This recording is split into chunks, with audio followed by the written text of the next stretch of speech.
Bow. What up, y'all? I want to welcome y'all back to another episode of the Trifecta Podcast. Make sure you like, comment, subscribe, hit that notification button on, man. We're coming to you guys throughout the whole playoffs, and we're at the very end, man, the NBA Finals. It don't get much better than this, man. So we're going to be diving deep into the NBA Finals, man. I'm very excited. It's been an amazing playoff so far. 2024 has been great. Let's see what we get in this next finals matchup. So hit that notification button on, man. Like, comment, subscribe, show some support for the Trifecta Podcast. So first and foremost, I just want to give you guys an update. I am feeling a little bit under the weather. I've been dealing with some sickness the last few days, so if my voice starts to go in and out, just kind of bear with me, y'all. I still want to give you guys this content. I'm very excited for the NBA Finals starting up this Thursday. So with all that being said, let's get into it. So Boston won the season series 2-0. Boston had a 129 offensive rating and a 111 defensive rating. They won a rebounding battle 91-90. They won a three-point made battle 36-23. So not too surprising there. The rebounding gap was actually very close, so that's actually something good for the Dallas Mavericks. All this was before, or the first game I should say, was before the trade deadline, so before Daniel Gafford and PJ Washington. All right, obviously they're a better rebounding team with those guys in the lineup, and they show that Derek Lively did a pretty good job stepping in those two games. Daniel Gafford didn't really have the same effect that he's had in the playoffs now. So essentially they're a totally different team in that aspect. Three-pointers made, as we know, the Celtics are the best three-point shooting team in the NBA. They shoot the most. They have pretty much the highest percentage. Not too surprising there. In the last series that Minnesota played versus the Dallas Mavericks, they had a wide three-point margin as well, but Dallas did a good job of beating them with points in the paint, beating them with free throw attempts, and then Luka Doncic, of course, was just out of this world. So that is something to look at, but not too surprising there. Fast break points. Boston actually won that battle 33-28. Points in the paint battle, Dallas won that 110-106. So Boston actually kept it relatively close in the points in the paint battle. Boston does not score a lot of points in the paint. One of the worst teams in the league, if not the worst team in the league in points in the paint. But they were able to get kind of whatever they wanted. Like I said before, a lot of this is without Daniel Gafford and PJ Washington, so we have to take that into consideration. So turnovers per game for both teams were actually very low, below league average. So I don't expect this to be a high turnover series for both teams. But I do expect this to be a battle of points in the paint. So Dallas has been very good at points in the paint. That's kind of how they beat the Minnesota Timberwolves, man. They actually beat them in their own game. So they just got bucket after bucket after bucket. A lot of it was in the high pick and roll. Rudy Gobert could not switch on to these guards. They couldn't show either. They couldn't show high because Luka Doncic, Kyrie were just getting around Rudy Gobert. And when they played a drop, Kyrie and Luka just picked them off at the three-point line and in the mid-range. So that's something that Boston's going to have to guard against, obviously. That's Dallas's go-to high pick and roll, Luka Doncic. Luka Doncic is going to find guys in the corner, PJ Washington, Derrick Jones Jr., or he finds the bigs for the lob, or he passes it to Kyrie on second side creation, and he works out. So that's something Boston's going to have to guard against, but we will see. But Boston has a ton of advantages in their favor, a lot more than even the Minnesota Timberwolves have. So they have a lot of stretch bigs. So what the Dallas Mavericks did versus the Minnesota Timberwolves was they just packed the paint, all right? They played boxes and elbows versus those guys because they weren't great shooters. Rudy Gobert obviously is not a three-point threat. Nas Reed can shoot, but he's not the shooter as Porzingis or Horford or anything of that nature. So I think Dallas is going to have to play a little different. They can play boxing elbows, but that's kind of playing into the Celtics' strengths, which is shooting the basketball, kind of getting into the paint and spraying, kicking to these dudes who are really good shooters and making shots. So Porzingis was 4 for 8 from the three-point line. In the one game he played, 8 for 14 from the field. Horford was 5 for 11 in the two games versus the Dallas Mavericks from the three-point line. So as you can see, both of the bigs were shooting the lights out of the basketball.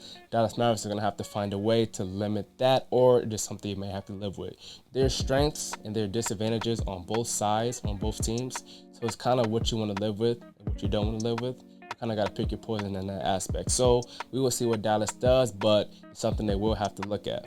In the playoffs, 47.4% of Boston shots are three-pointers. So high three-point volume team, all right? They're shooting it at 37%, which is great.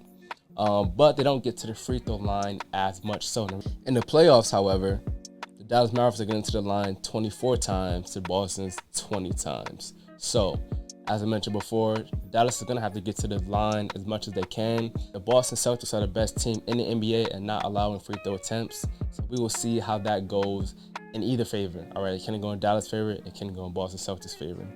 But I think the most important thing for Boston is defensively. Offensively, we know they're great. We know what they want to do.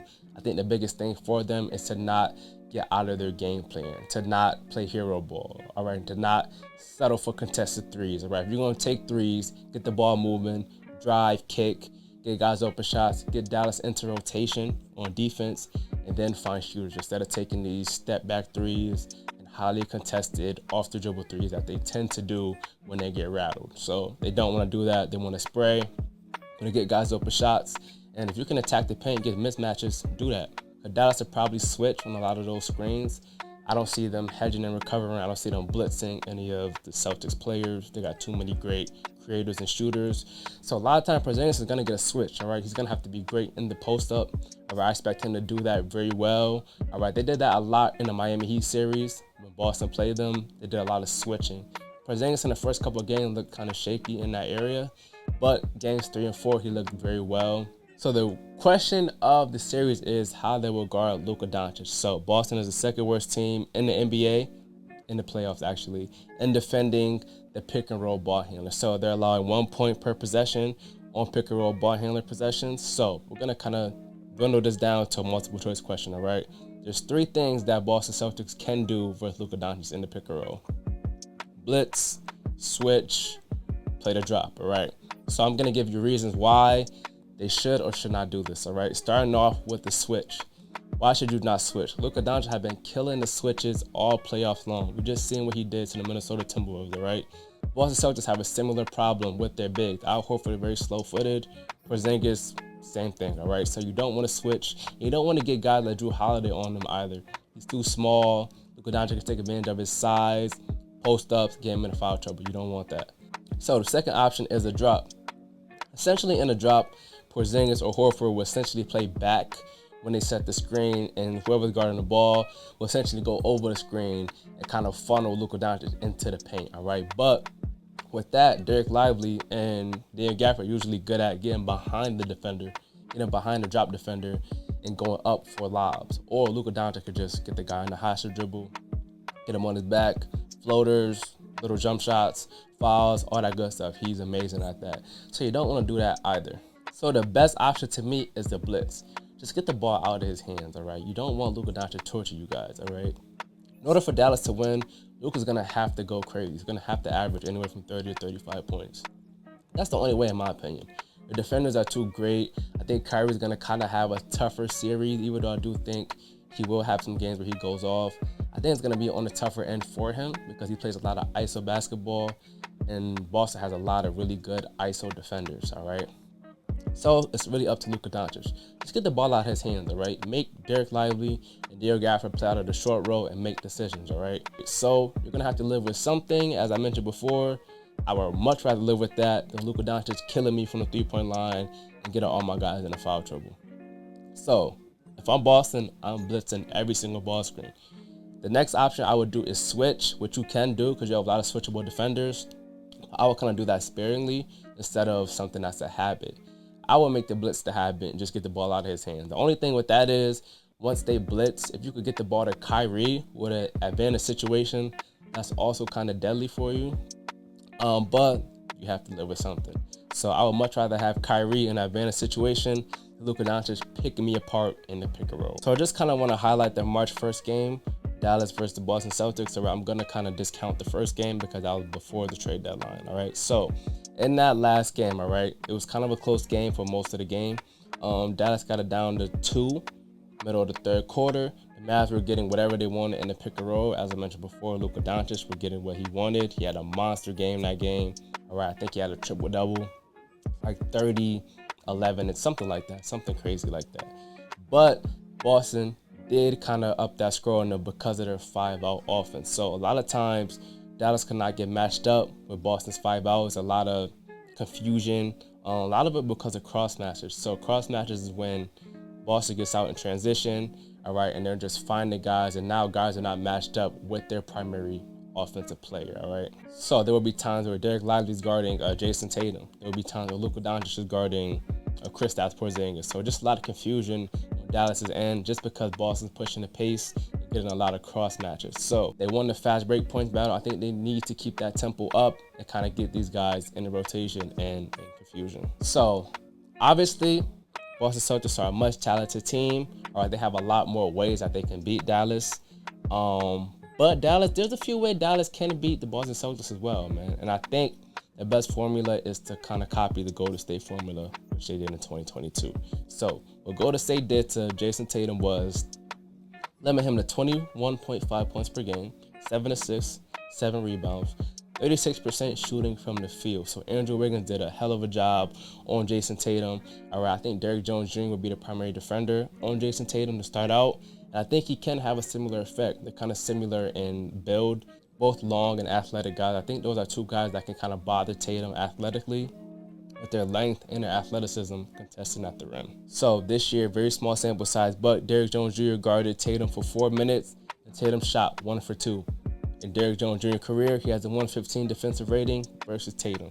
All right, not bad, pretty decent so far. Probably be the best defender on the team. But for Dallas, they need to stay out of rotation with Boston. When you're in rotation, Boston is just going to kill you. They have too many playmakers, too many creators. All 5 spots, all right? You kind of got to play these guys straight up, play them to their worst tendencies, make them shoot a lot of contested twos, hard threes. They will make some, but we'll live with those. You don't want the open threes. You don't want the threes where you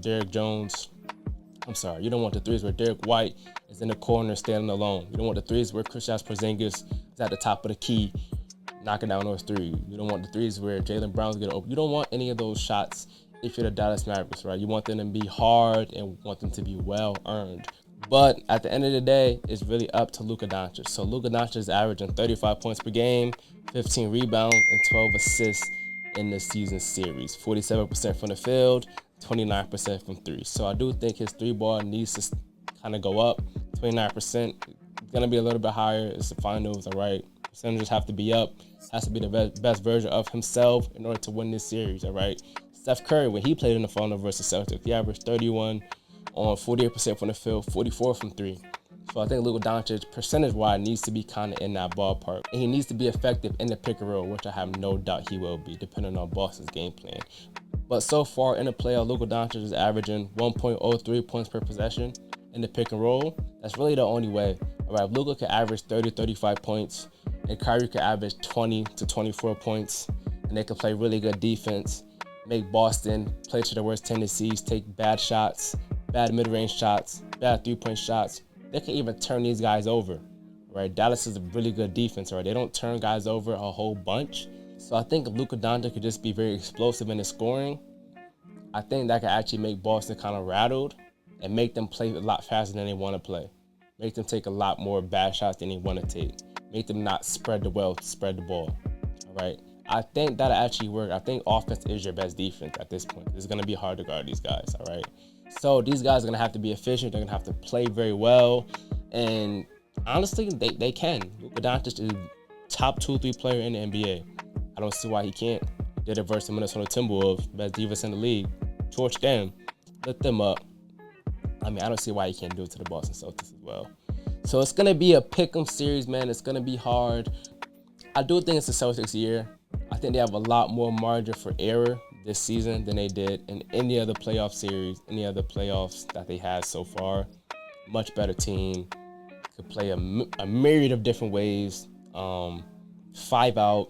I mean, it's going to be hard to beat these guys, man. So overall, I'm going to go Boston in... I'm going to go Boston in 6. Boston in 6, man. But, like I said, if the Mavericks win, I wouldn't be the least bit surprised. I mean, Luka Doncic will win MVP if the Mavericks win. But I do think Tatum is a lot more seasoned. I think he'll have a much better series. And I think the Boston Celtics will have their first championship since Ray Allen, Rondo, KG, and Paul Pierce. So, Celtics for the 2024 NBA Finals is my prediction.